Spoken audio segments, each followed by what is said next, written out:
All right, welcome everybody. Today, I'm going to talk about inflation. Inflation is a major problem. We just got the latest inflation data out for 2021. Inflation was over 7%. Okay, this is a big deal because if we've got our money sitting in checking accounts, we've lost typically 6.5 or 6.9% purchasing power because our money was sitting earning us very little interest, and we were losing 7%.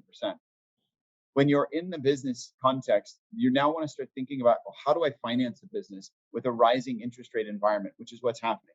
The 10-year treasury has gone from 1.4% to 1.8%, which is a 40 basis point move, which doesn't sound like a lot, but it's like 25, 27%.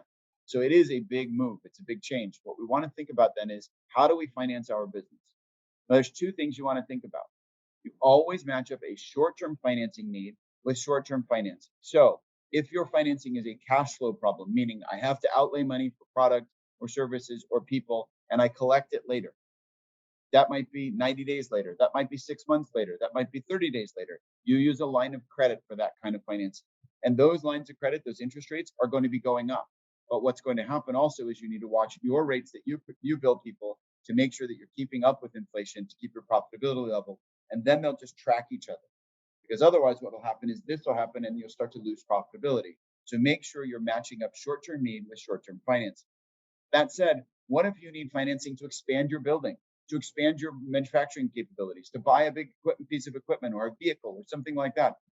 You want to match up financing with the right term. So again, long-term financing with a long-term asset. So if you're buying something that's going to last you 10 years, go and get a 10-year loan for it.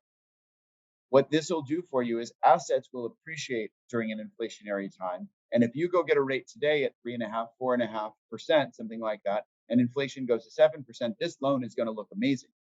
This asset will continue to appreciate. You're going to be maximizing the value of your asset investments by locking in long-term low interest rates today in an inflationary environment. You cannot do that, however, with the short-term need. So match up a short-term need with short-term financing, long-term need, long-term financing.